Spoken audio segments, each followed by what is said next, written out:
तो दोस्तों आज हम जिस सीरीज को आपके सामने लेकर आए हैं वो 25 अप्रैल यानी कुछ ही दिन पहले ZEE5 प्लेटफॉर्म पर रिलीज हुई है। इसका नाम है अय्याना माने और इसकी IMDb रेटिंग है 8.6 जो सच में शानदार है।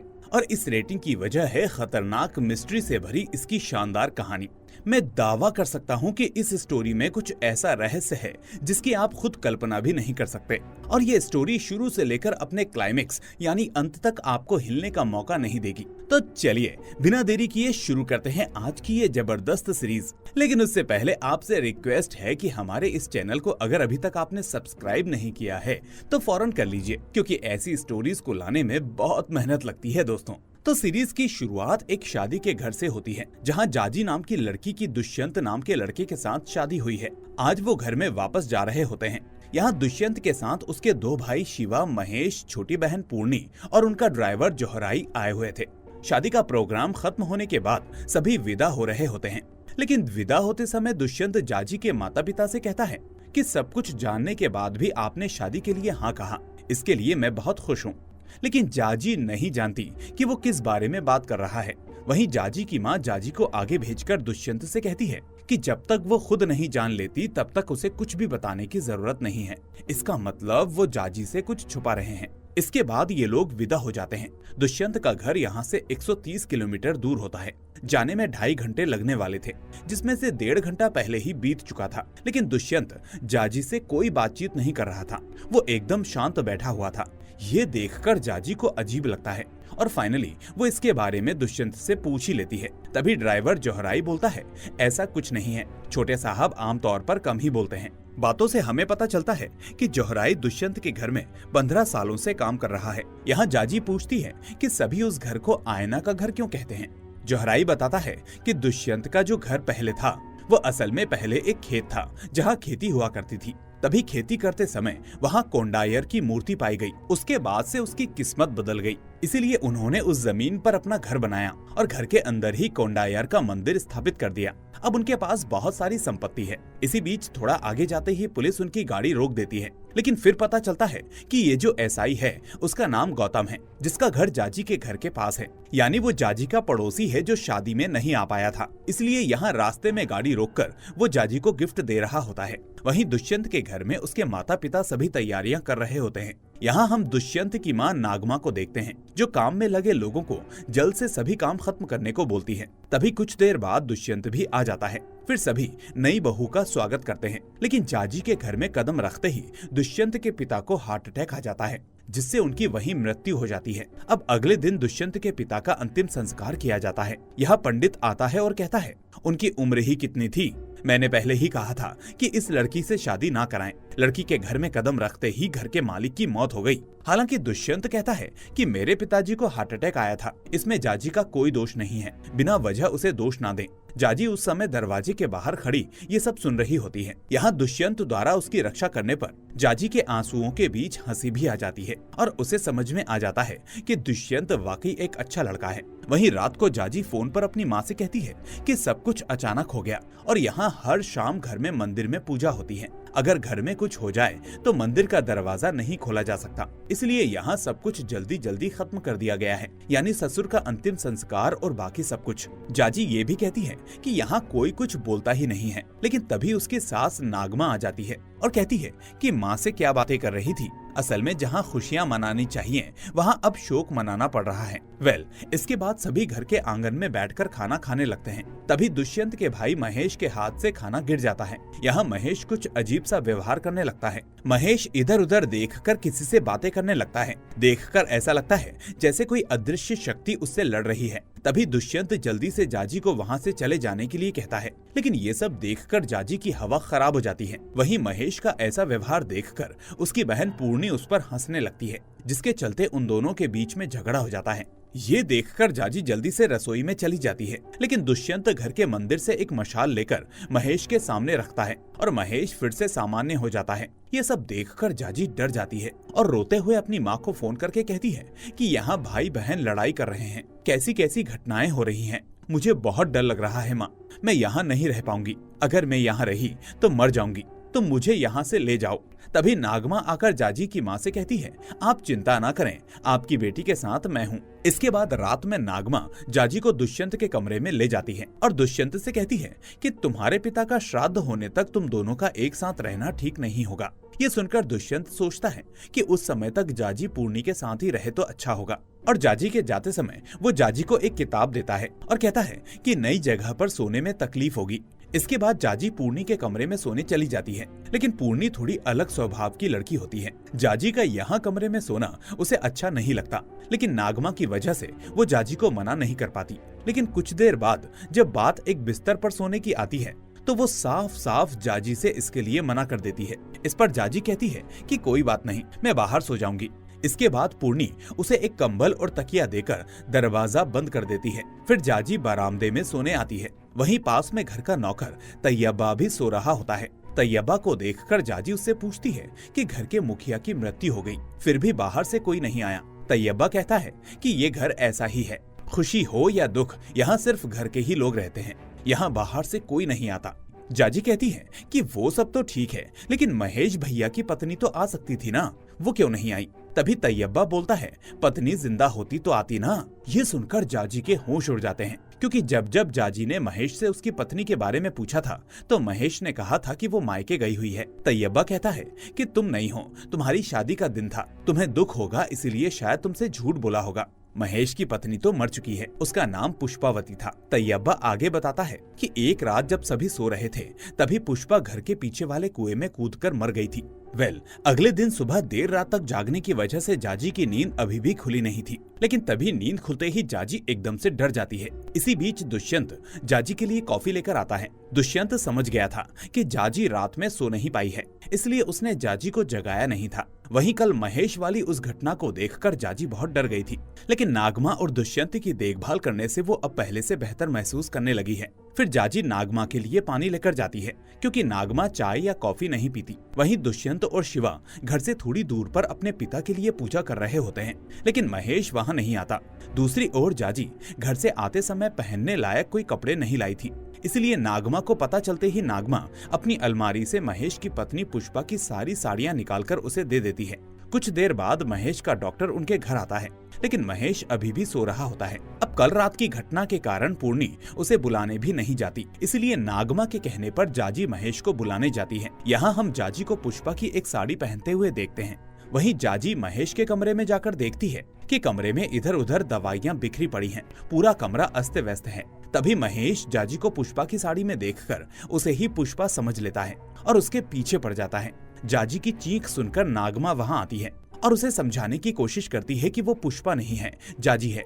दोस्तों, यहाँ महेश के बारे में मैं एक बात और बता दूं कि महेश एक नशेड़ी किस्म का आदमी है, जो पूरे दिन घर में बैठकर बस शराब ही पीता रहता है, इसलिए अभी तक उसका नशा नहीं उतरा होता। हालांकि महेश को कंट्रोल ना कर पाने पर पूर्णी और शिवा को भी यहाँ आना पड़ता है। फिर वो दोनों महेश को पकड़कर रखते हैं और डॉक्टर एक इंजेक्शन लगाकर महेश को बेहोश कर देता है। इधर इस घटना से जाजी बुरी तरह से कांप रही थी। तभी नागमा आकर कहती है कि इस घर में जो कुछ हो रहा है उसे देखकर तुम्हारा यहाँ से चले जाने का मन कर रहा होगा, ये स्वाभाविक है, लेकिन उससे पहले मैं तुम्हें कुछ बातें बताना चाहती हूँ, फिर तुम जो भी ठीक समझो करना। इसी के साथ कहानी फ्लैशबैक में जाती है, जहां सभी घर के लोग आंगन में खाना खा रहे थे। तभी शिवा की पत्नी चारुलता भी वहां थी। इसी बीच महेश एक मॉडर्न लड़की को लेकर घर आता है और कहता है कि इसका नाम पुष्पावती है, मैं इससे प्यार करता हूँ और हमने कोर्ट मैरिज कर ली है। ये सुनकर और पुष्पा के कपड़े देखकर सभी की आंखें फटी की फटी रह जाती हैं।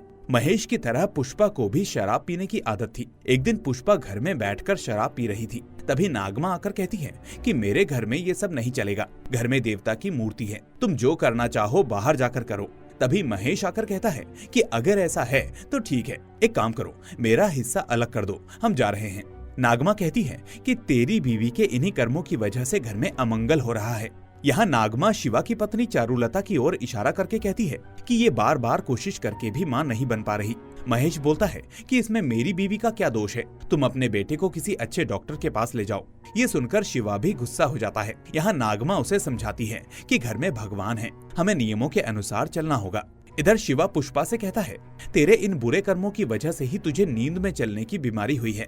ये सुनकर पुष्पा भी आग बबूला हो जाती है और कहती है कि घर में भगवान की मूर्ति होने की वजह से इतनी समस्याएं झेलनी पड़ रही हैं, तो मूर्ति को घर से बाहर निकाल दो, सारी समस्याएं ही खत्म हो जाएंगी।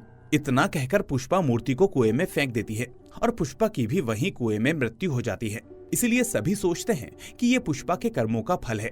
नागमा आगे बताती है कि पुष्पा के मरने के बाद से ही महेश को लगता है कि उसके पुष्पा से शादी करके लाने के कारण ही उसकी मौत हुई है, इसलिए वो खुद को इसके लिए दोषी मानता है। यही वजह है कि पुष्पा की मौत के बाद से महेश को वो यहाँ वहाँ दिखाई देती है। ये असल में महेश का वहम है। अब रात को जब जाजी बाहर जाकर सोने लगती है, तभी उनके घर की नौकरानी उसे बताती है कि पुष्पा काफी अच्छी थी। कई बार वो पुष्पा को काफी मिस करती है। वो बताती है कि पुष्पा हमेशा भगवान की पूजा किया करती थी। अब ये सुनकर जाजी काफी शॉक्ड रह जाती है, क्योंकि उसकी सास ने तो उसे अलग ही कहानी बताई थी। तो उसकी नौकरानी उसे बताती है कि एक्चुअली पुष्पा ने महेश के साथ शादी की, लेकिन शादी के बाद वो यहाँ के ट्रेडिशंस को एक्सेप्ट करने लगी। मतलब जैसा यहाँ पर उसकी सास रहती थी, बिल्कुल वैसे ही वो रहने लगी। लेकिन महेश एक नंबर का लड़कीबाज आदमी था। वो हमेशा अलग अलग लड़कियों से अफेयर करता और इस सब से पुष्पा काफी तंग आ गई थी। एक दिन इसी बात पर वो महेश से काफी लड़ने लगी, लेकिन महेश उसकी कोई बात सुनने को तैयार नहीं था। अब ये देखकर पुष्पा काफी गुस्सा हो गई और अपनी सास से कहने लगी कि आखिर वो अपने बेटों को कुछ भी क्यों नहीं कहती। तो उसकी सास ये सुनने के बाद भी महेश को कुछ भी नहीं कहती। अब ये देखकर पुष्पा और गुस्सा हो जाती है कि उनके इस घर में बस बहुओं के लिए रूल थे, बेटों के लिए कुछ भी नहीं। इस सब से पुष्पा बहुत गुस्सा हो गई और मंदिर में जाकर बैठ गई। तब पुष्पा के पीरियड्स चालू थे, जिसकी वजह से उसके घर वाले उस पर काफी गुस्सा हो गए। अब वो नौकरानी आगे बताती है कि शायद इसी वजह से भगवान पुष्पा से क्रोधित हो गए और उसकी मौत हो गई। अब ये सुनकर जाजी सोच में पड़ जाती है कि आखिर उसकी सास ने उससे झूठ क्यों बोला। जिसके बाद अगले दिन जब घर में कोई पूजा चल रही थी, तभी वहाँ पर एक औरत और उसकी बेटी आती है और यहाँ पर जब वो जाजी को देखते हैं तो वो काफी शॉक्ड रह जाते हैं, क्योंकि उन्हें पता नहीं था कि दुष्यंत की जाजी के साथ शादी हुई है। यहाँ पर जाजी को पता चलता है कि एक्चुअली उस औरत की बेटी की शादी दुष्यंत के साथ होने वाली थी। वो औरत जाजी को बताती है कि उसकी बड़ी बेटी थी चारुलता, जिसकी शादी दुष्यंत के बड़े भाई के साथ हो गई थी। शादी के बाद वो दोनों काफी खुश थे, लेकिन चारुलता को बच्चा नहीं हो रहा था, जिसकी वजह से वो काफी परेशान थी। जिसके बाद उन्होंने डिसाइड किया कि चारुलता की जो बहन है पद्मा, उसकी शादी दुष्यंत के साथ होगी। लेकिन अचानक से चारुलता की डेथ हो गई, जिसके बाद दुष्यंत के घर वालों ने दुष्यंत की शादी जाजी के साथ करवा दी। अब ये सुनकर जाजी को एक और धक्का लगता है, क्योंकि दुष्यंत के घर वालों ने उसे कुछ भी नहीं बताया था। जिसके बाद जाजी इसके बारे में अपनी सास से पूछती है, तो उसकी सास बताती है कि जब चारुलता और उनके बड़े बेटे की शादी हुई थी तो सभी लोग काफी खुश थे, लेकिन उन्हें पता नहीं था कि वो दिमाग से पागल है। वो हमेशा अपनी बातें मनवाना पसंद करती थी और जो दिमाग में आता था वो वही करती थी। शुरू में सभी उसे थोड़ा पागल समझते थे, लेकिन कुछ ही दिन बाद चारू के पीरियड्स आना बंद हो गए और सभी ने सोचा कि वो प्रेग्नेंट है। सभी बहुत खुश थे, लेकिन डॉक्टर ने बताया कि चारू एक बीमारी से जूझ रही है और इसीलिए ऐसा हुआ है। इस हालत में गर्भ धारण की संभावना भी बहुत कम है। ये सुनकर सभी का दिमाग खराब हो जाता है और अब रात को जाजी दुष्यंत से पूछती है, क्या तुम पद्मा से शादी करना चाहते थे? तभी नागमा आकर बताती है कि दुष्यंत ने कभी पद्मा से शादी करना नहीं चाहा था। फिर हमें ये भी दिखाया जाता है कि चारू कई साल कोशिश करने के बाद भी मां नहीं बन पा रही थी। इस वजह से चारू के मन में शंका थी और उसने अपने पति शिवा को एक दूसरी औरत के साथ देखकर ये सोच लिया कि वो उससे बोर होकर किसी और की तरफ आकर्षित हो रहा है। इसलिए चारू किसी भी कीमत पर मां बनना चाहती थी।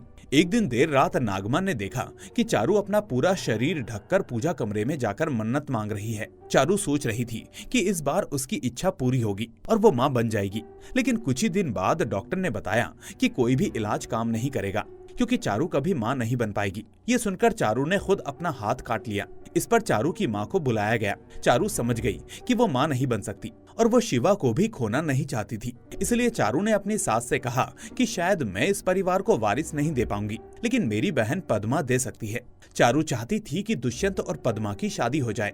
चारू के कहने पर ही दुष्यंत और पद्मा की एंगेजमेंट हुई थी, लेकिन अगले ही दिन चारू ने खुद को आग लगा ली। अब ये बात सुनकर जाजी का ये डाउट और भी क्लियर हो जाता है कि इस सब में दुष्यंत की कोई गलती नहीं थी। इसके बाद जाजी को अपनी नौकर से पता चलता है कि एक्चुअली दुष्यंत की भी पहली वाइफ थी, जिसका नाम था इंदु, और उसकी भी मौत हो चुकी है। और ये सुनकर तो जाजी के पैरों तले जमीन खिसक जाती है, क्योंकि इतनी बड़ी बात उसे आज तक नहीं पता थी। वो जब इस बारे में दुष्यंत से पूछती है तो दुष्यंत बताता है कि जाजी के पेरेंट्स को सब कुछ पता था। अब ये सुनकर जाजी अपने घर वालों पर काफी गुस्सा होती है। वो अपनी माँ को कॉल करके काफी बातें सुनाती है कि उन्होंने उसकी शादी यहाँ पर कैसे करवा दी, क्या वो अपने घर वालों पर बोझ बन गई थी। अब ये सुनने पर उसकी माँ कहती है कि उनकी सारी प्रॉपर्टी चली गई थी। एक्चुअली वो लोग दुष्यंत के घर वालों के कर्जे में थे और इसीलिए वो ये शादी करने के लिए मान गए थे।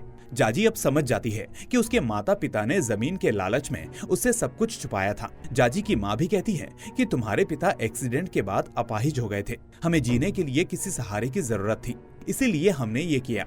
जाजी अब समझ तो चुकी है लेकिन मानने को तैयार नहीं है। वो गुस्से में चली जाती है। दुष्यंत उसके पीछे जाता है तो जाजी कहती है कि डरो मत, मैं मरने नहीं जा रही, मुझ में इतनी हिम्मत नहीं है। इसके बाद दुष्यंत जाजी को सब कुछ बताने लगता है। वो बताता है कि उसके घर में नवरात्रि काफी धूमधाम से सेलिब्रेट की जाती है और इसके लिए उन्होंने एक क्लासिकल डांसर को बुलाया था और वो थी इंदु। इंदु जब उनके घर में आई तो वो काफी ज्यादा डरी हुई थी, यहाँ तक कि उसने इंदु को अपने ही कमरे में रहने दिया। 2 दिन तक सब कुछ ठीक चलता रहा, लेकिन तीसरे दिन किसी ने दुष्यंत को फोन करके बताया कि इंदु ने अपनी पहचान छुपाई है और वो यहाँ किसी और नाम से आई है। ये जानने के बाद दुष्यंत इंदु को उसके असली नाम से बुलाता है। इंदु भी समझ जाती है कि वो पकड़ी गई है। रात को जब सभी सो रहे होते हैं तो इंदु भागने की कोशिश करती है, लेकिन दुष्यंत उसे पकड़ लेता है। फिर इंदु बताती है कि असल में उसके पिता एक बड़े व्यापारी थे, लेकिन व्यापार में घाटा होने के कारण अब वो कर्ज में डूब चुके हैं। हरीश त्रिवेदी नाम का एक व्यक्ति इंदु के पिता का सारा कर्ज चुकाने को तैयार था, लेकिन शर्त ये थी कि इंदु की शादी उससे कर दी जाए। हरीश की उम्र 52 साल थी, इसलिए इंदु घर से भागकर आ गई। ये सब सुनने के बाद दुष्यंत कहता है कि आज रात यहाँ रुको, कल सुबह चली जाना। लेकिन अगले ही दिन सुबह इंदु के पिता उसे लेने आते हैं। इंदु जानती थी कि उसके पिता जबरदस्ती उस बूढ़े से शादी करवा देंगे, इसीलिए वो किसी भी हाल में जाना नहीं चाहती थी। जब दुष्यंत ने रोकने की कोशिश की तो इंदु के पिता पुलिस में शिकायत करने की धमकी देने लगे। इस पर दुष्यंत ने कहा कि हम एक दूसरे से प्यार करते हैं, वो मेरे कहने पर यहाँ आई है और हम जल्दी ही शादी भी करने वाले हैं। हालांकि दुष्यंत ये सिर्फ इंदु को बचाने के लिए कह रहा था, लेकिन इंदु भी राजी हो जाती है और उनकी शादी हो जाती है। लेकिन इंदु चाहती थी कि वो पहले अपने कुछ सपने पूरे करे, इसलिए शादी के बाद भी उनके बीच में कोई शारीरिक संबंध नहीं था। वो अलग अलग जगह सोते थे। दुष्यंत के मुंह से ये सब सुनने के बाद जाजी सोचती है कि उसकी माँ ने उसकी शादी गलत जगह पर नहीं की, बल्कि उसे एक अच्छा पति मिला है। खैर, फिर जाजी नौकर के साथ खाना बनाने जाती है। बातों ही बातों में वो बताती है कि इंदु को सांस लेने में तकलीफ होती थी। एक दिन सोते समय उसे सांस की तकलीफ हुई, लेकिन आसपास कहीं भी इंदु का इनहेलर नहीं मिला।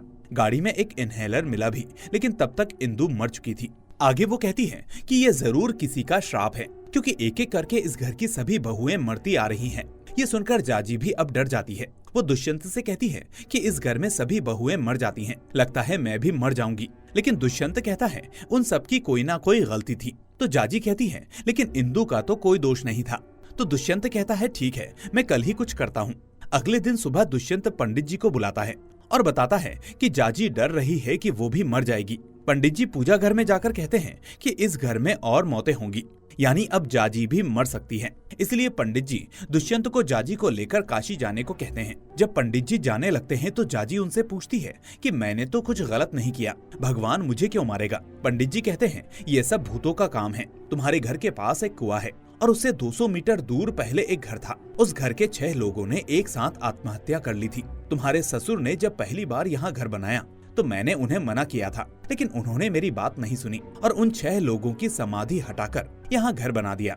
वो 6 आत्माएं ये सब कर रही हैं। इस घर में कुल 6 लोगों की मौत होगी। अब तक 4 हो चुकी है, यानी अभी 2 और बाकी हैं। वहीं पंडित जी के कहने पर दुष्यंत जाजी को लेकर काशी जाने के लिए निकलता है, पर उससे पहले पैसे निकालने के लिए वो बैंक जाता है। बैंक के सामने पहुंचकर यहाँ एक आदमी जाजी से पूछता है कि कहाँ जा रहे हैं आप। जाजी बताती है कि हम काशी जा रहे हैं। वो आदमी कहता है काशी क्यों, स्विट्जरलैंड चले जाइए।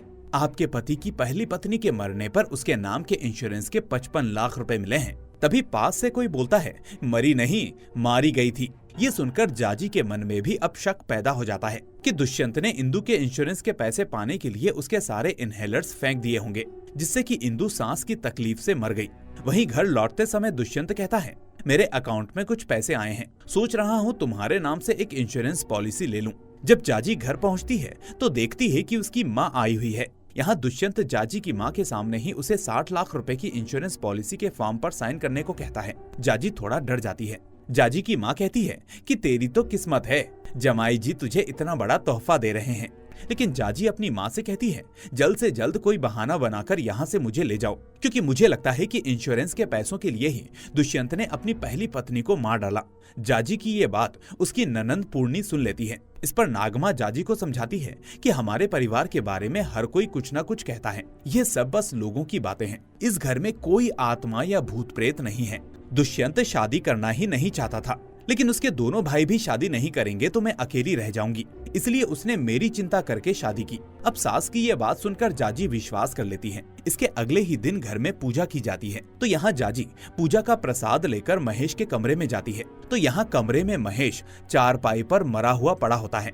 ये देखकर जाजी के हाथ पैर फूल जाते हैं और उसे समझ में नहीं आता कि आखिर ये सब क्या हो रहा है। वहीं घर के पास ही महेश को दफना दिया जाता है। तभी रात को शिवा कहता है, अब तक 5 लोगों की मौत हो चुकी है, अगर पंडित जी की बात सच हुई तो एक और मरेगा, कौन जाने किसकी बारी है। अब हम सभी को इस घर को छोड़कर चले जाना चाहिए। लेकिन नागमा साफ कह देती है कि तुम लोग जहाँ चाहो जाओ, मैं इस घर को छोड़कर कहीं नहीं जाऊंगी। इधर जाजी ये सब देखकर काफी डर जाती है और अब वो समझ गई थी कि जरूर इस घर में कोई प्रॉब्लम है, जिसकी वजह से वो रात को सो भी नहीं पा रही थी। तभी जाजी की सास देखती है कि जहाँ पर महेश को दफनाया गया था वहाँ पर कुछ लोग आकर खुदाई कर रहे थे। जब वो सभी लोग वहाँ पर जाते हैं तो पता चलता है कि जाजी ने अपने पुलिस ऑफिसर दोस्त को वहाँ पर बुलाया हुआ था, क्योंकि वो चाहती थी कि महेश की बॉडी का पोस्टमार्टम किया जाए। और ये सुनने के बाद उसके घर वाले उसके ऊपर काफी गुस्सा होते हैं, जिसके बाद पुलिस वाले महेश की बॉडी को वहाँ से लेकर चले जाते हैं। तो वहीं पर घर वाले जाजी को काफी डांटने लगते हैं। तो जाजी कहती है कि वो सब कुछ जानती है जो कल रात हुआ था। एक्चुअली कल रात महेश को उसकी बहन के रूम में से कुछ आवाजें सुनाई दी थी, इसलिए जब वो नीचे आया तो उसने देखा कि उसकी बहन नौकर के साथ थी। अब ये देखकर महेश को लगा कि शायद उन दोनों का अफेयर है, इसलिए वो उन दोनों को पीटने लगा। लेकिन तभी वहाँ पर दुष्यंत का बड़ा भाई आया और उसने महेश को शांत करवाया। उसने महेश को बताया कि एक्चुअली उनकी बहन का एक लड़के के साथ अफेयर था और उसे डाउट था कि वो प्रेग्नेंट है, और इसीलिए उसने उस नौकर से अबॉर्शन की दवाइयाँ मंगाई थी और इसीलिए वो नौकर उसे वो देने के लिए उसके रूम में गया था। अब ये बात सुनकर महेश काफी ज्यादा अपसेट हो गया, जिसके बाद वो फिर से पुष्पा को याद करने लगा। तो उसके बड़े भाई ने उसे काफी सारी दवाइयाँ दी। जाजी कहती है कि उसे पूरा डाउट है कि उन दवाइयों के ओवरडोज की वजह से ही महेश की मौत हो गई है। जाजी के मुंह से रात की कहानी सुनकर सभी हैरान रह जाते हैं, क्योंकि पूर्णी के बारे में शिवा के अलावा किसी को नहीं पता था। शिवा कहता है कि तुम्हें क्या लगता है, क्या मैंने पूर्णी का राज छुपाने के लिए महेश को ओवरडोज देकर मार डाला? लो, इसकी प्रिस्क्रिप्शन देखो, यहाँ साफ लिखा है कि अगर उसकी हालत बिगड़े तो दिन में 4 गोलियां देनी है। उसने सुबह 1 गोली खाई थी और मैंने रात को 3 दे दी। वो दवा के ओवरडोज से नहीं मरा। और वो जाजी को प्रिस्क्रिप्शन दिखाता है जिसमें लिखा गया था कि महेश को बहुत सारी दवाइयों की जरूरत है। अब ये देखकर जाजी का डाउट क्लियर हो जाता है और वो दुष्यंत के बड़े भाई से माफी मांगती है। साथ ही दुष्यंत का बड़ा भाई उससे कहता है कि वो पुलिस वालों को फोन करके बता दे कि उसके भाई की बॉडी की चीरफाड़ ना करे। जिसके बाद जाजी अपने फ्रेंड को कॉल करके कहती है और वो लोग महेश की बॉडी को लेकर वापस आते हैं। अब उसका फ्रेंड जब वहाँ से जा रहा था तो वो जाजी से कहता है कि इससे पहले कि जाजी कॉल करती, महेश का पोस्टमार्टम हो चुका था और रात को उसकी रिपोर्ट मिलेगी। अब ये सुनने पर जाजी उससे कहती है कि वो उसके ससुर की भी रिपोर्ट्स लेकर जाए। जिसके बाद गौतम जाते समय जाजी से दुष्यंत के पिता की मेडिकल रिपोर्ट भी ले जाता है। इसी बीच जाजी को याद आता है कि महेश ने उस रात पुष्पा के एक पुराने खत का जिक्र किया था। वो तुरंत महेश के कमरे में जाती है, लेकिन वहाँ पहुंचकर देखती है कि कमरे की सारी चीजें बाहर फेंक दी गई हैं। बाहर आकर वो देखती है कि घर के बाहर महेश की इस्तेमाल की हुई सभी चीजों को आग लगा दी गई है। फिर जाजी और घर की नौकरानी रसोई में काम कर रही होती हैं। तभी जाजी अनजाने में एक जहरीले पौधे फ्लेम लिली की जड़ पकड़ लेती है। ये देखकर वो नौकरानी तुरंत उसका हाथ धोती है कि ये फ्लेम लिली की जड़ है, इसकी जड़ में जहर होता है, वो भी बहुत जहरीला, कोई खा ले तो तुरंत मर जाता है। तो जाजी कहती है कि फिर इसे यहाँ क्यों रखा है? नौकरानी कहती है कि मैं इस पेड़ की जड़ सुखाकर पीसकर पाउडर बना लेती हूँ, क्योंकि अगर किसी को खांसी हो तो चाय में थोड़ा सा देने से खांसी ठीक हो जाती है, लेकिन पाउडर ज्यादा हो जाए तो इंसान मर भी सकता है। तभी गौतम कॉल करता है और नौकरानी जाजी को चाय देकर नागमा को जीरा पानी देने जाती है। तभी गौतम बताता है कि महेश को फ्लेम लिली की जड़ें खिलाई गई थी। इस पेड़ की जड़ खाने से इंसान को हार्ट अटैक आ जाता है। तुम्हारे ससुर की रिपोर्ट भी यही कह रही है, उसे भी यही चीज दी गई थी। जाजी ये सब सुन रही थी और चाय पी रही थी। तभी जाजी को एहसास होता है कि उसकी चाय में भी वही जहरीला पाउडर मिला दिया गया है। इसलिए जाजी बस गौतम से इतना कह पाती है कि मुझे लगता है कि ये जहर मुझे भी दिया गया है। ये कहकर जाजी जमीन पर गिर पड़ती है। फिर डॉक्टर को बुलाया जाता है। दुष्यंत डॉक्टर को बताता है कि एक बार उल्टी हो चुकी है। इसी बीच गौतम यहाँ पर आ जाता है। फिर गौतम और दुष्यंत घर के पीछे के जंगल से उस नौकरानी को पकड़कर लाते हैं। उन्हें शक होता है कि यही औरत सभी की मौत के पीछे की जिम्मेदार है। इसी बीच जाजी को होश आता है और वो उस नौकरानी को बुलाकर पूछती है, तुमने मेरी जान बचाई है ना? और यहाँ हमें पता चलता है कि जाजी के वो चाय पीकर गिरने के बाद उस नौकरानी को सब समझ में आ गया था कि चाय में वो पाउडर मिला हुआ है, इसलिए उसने एक पत्ते का रस पिलाकर जाजी को उल्टी करवाई। यहाँ तक कि दोबारा उल्टी करवाने के लिए वो लता पत्ता लाने घर के पीछे के जंगल में गई थी। इसका मतलब उसने ये पाउडर नहीं मिलाया, बल्कि उसने जाजी की जान बचाई। फिर जाजी दुष्यंत से कहती है कि मैंने खुद चाय बनाई थी। इसके बाद हमें दिखाया जाता है कि जब जाजी पास में काम कर रही थी तो उसकी सास ने चाय में वो पाउडर मिला दिया था और जाजी को ये बात पता चल गई थी, लेकिन जाजी अभी तक ये बात किसी को नहीं बताती। अब सीन चेंज होता है और अगले दिन घर के सभी लोग मंदिर जा रहे होते हैं, लेकिन नागमा बीमार होने का बहाना बनाकर घर पर ही रह जाती है। फिर मंदिर पहुंचकर गाड़ी से उतरते ही पूर्णी शिवा से कहती है, मैं भास्कर के साथ फंस गई थी, मैंने उससे सारे रिश्ते खत्म कर दिए हैं और मैं प्रेग्नेंट नहीं हूँ। वहीं मंदिर में घुसते ही पंडित जी पूछते हैं कि तुम क्या जानना चाहते हो? शिवा कहता है कि घर में एक के बाद एक मौत हो रही है, लेकिन ये सब क्यों हो रहा है ये हम जानना चाहते हैं। इस पर पंडित जी सभी को अंदर ले जाते हैं, लेकिन जाजी एक और काम का बहाना बनाकर थोड़ा दूर चली जाती है। वहीं हम नागमा को देखते हैं जो पूरे घर में पागलों की तरह कुछ ढूंढ रही होती है, लेकिन उसे वो नहीं मिल रहा होता। तभी जाजी उसे उस पाउडर की डिब्बी दिखाकर पूछती है कि क्या यही ढूंढ रही हो? और जाजी को देखते ही नागमा पूछती है, तुम उनके साथ मंदिर नहीं गई? वहीं हम जाजी को मंदिर के पास गौतम से बात करते हुए देखते हैं। तो यहाँ कौन सी जाजी है? यहाँ जाजी नागमा से पूछती है, आपने ये सब क्यों किया बताइए। तभी पास से एक छोटा लड़का हंसते हुए नागमा से कहता है, तू झूठी है, तू झूठी है। ये सुनकर नागमा गुस्से में उस लड़के के पीछे भागती है, लेकिन अचानक वो लड़का गायब हो जाता है। इसके बाद हमें नागमा का अतीत दिखाया जाता है। असल में नागमा अपनी एक ऐसी दुनिया में रहती थी जहाँ कोई राजा नहीं, सिर्फ रानी होती थी और वहाँ रानी राज चलाती थी। नागमा ही अपने राज्य की रानी थी। दोस्तों के बीच भी वो हमेशा रानी जैसा ही व्यवहार करती थी और घर आकर भी वैसा ही करती थी। तभी एक दिन बासा खाना ना खाने के चक्कर में नागमा ने खाना फेंक दिया, तो उसकी माँ ने उसे मार पीट कर वही जमीन पर गिरा हुआ खाना खिला दिया। वहीं ये सब उसके दोस्त ने देख लिया, जिसके बाद वो सभी नागमा को चिढ़ाने लगे कि तुम बाहर रानी बनी फिरती हो, लेकिन घर में खुद एक नौकरानी हो। ये सुनकर सभी उस पर हंसने लगे। इसी गुस्से में नागमा ने उस लड़के का गला दबा दिया था। ये देखकर नागमा की माँ ने उसे आग से जला दिया और कहा कि अगर तूने ऐसा किया तो मैं तुझे पेड़ की जड़ खिलाकर मार डालूंगी। यहाँ नागमा अपना अपमान सहन नहीं कर पाई, इसलिए उसने अपनी माँ के खाने में वही जहरीला पाउडर मिलाकर उसे खिला दिया और उसे मार डाला। तब से उसके राज्य में वही रानी बन गई। यहाँ तक कि नागमा का पति भी उसकी बात मानता था। सभी उसके कहने पर चलते थे। लेकिन एक दिन महेश पुष्पा को लेकर आया और नागमा को लगा कि उसका बेटा उसके कंट्रोल से बाहर हो गया है। पुष्पा ने शराब छोड़कर घर की जिम्मेदारी संभालनी चाहिए, लेकिन नागमा ने सोचा कि जब तक वो जिंदा है किसी और को घर की जिम्मेदारी नहीं देगी, सभी उसके अधीन रहेंगे। लेकिन पुष्पा की वजह से नागमा सब कुछ खोने लगी थी। इसीलिए नागमा ने पुष्पा को कुएं के पास ले जाकर कहा, मैं छोटी उम्र से रानी बनकर जी रही हूँ, सभी मेरी मर्जी से चलते हैं। अब तुम चाहती हो कि सभी तुम्हारी बातें माने, लेकिन मैं रानी बनकर जी रही हूँ, अब दासी बनकर नहीं जी सकती। इसलिए नागमा खुद को मारना चाहती थी, लेकिन पुष्पा ने उसे रोक दिया। तभी नागमा ने कहा, तो ठीक है, फिर तो तुझे मरना होगा। ये कहकर नागमा ने पुष्पा को धक्का देकर कुएं में गिरा दिया। इसके बाद पुष्पा की मौत को सभी ने धार्मिक क्रोध का परिणाम मान लिया।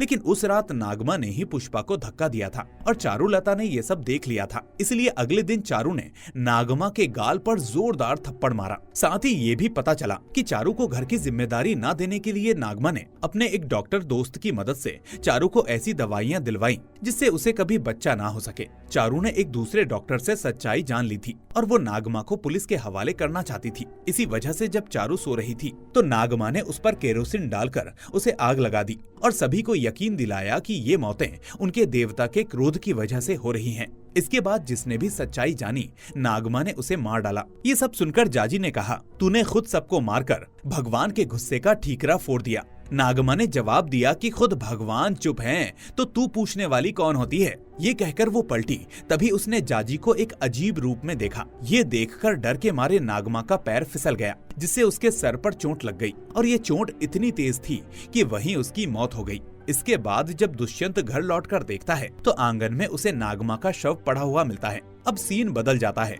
और कुछ दिन बाद दुष्यंत जाजी से कहता है, माँ अब नहीं रही, अब से तुम्हें ही इस घर की सारी जिम्मेदारियां संभालनी होंगी। और फाइनली अब नागमा की जगह जाजी ने ले ली है, बिल्कुल वैसे ही जैसे नागमा थी। फिर जब जाजी कार से कहीं जा रही थी तभी घर की उस नौकरानी ने कहा, नागमा कोंडैया पर बहुत भरोसा करती थी, लेकिन कोई नहीं जानता कि नागमा की मौत कैसे हुई। तभी जाजी ने रहस्यमयी तरीके से नौकरानी की तरफ देखा और जाजी के चेहरे पर जीत की मुस्कान थी। यहाँ ये सवाल रह जाता है कि महेश ने एक बार कहा था कि उसे पुष्पा का एक पुराना खत मिला था, लेकिन उसमें क्या था और क्यों उसे छुपाया गया था ये पता नहीं चल पाया। वहीं जब सभी मंदिर गए थे तो जाजी ने गौतम के साथ कुछ गुप्त बातचीत की थी, लेकिन उसी समय नागमा ने किसे देखा था? क्या जाजी के अंदर कोई रहस्य छुपा है? क्या जाजी ने इस परिवार को कंट्रोल करने के लिए कोई चाल चली थी? हालांकि मेरे ख्याल से इस सीरीज का सीजन 2 भी आएगा और वहीं पर हमें इन सभी सवालों के जवाब मिलेंगे। आमतौर पर ऐसी सीरीज में भूत प्रेत या आत्माओं का सहारा लेकर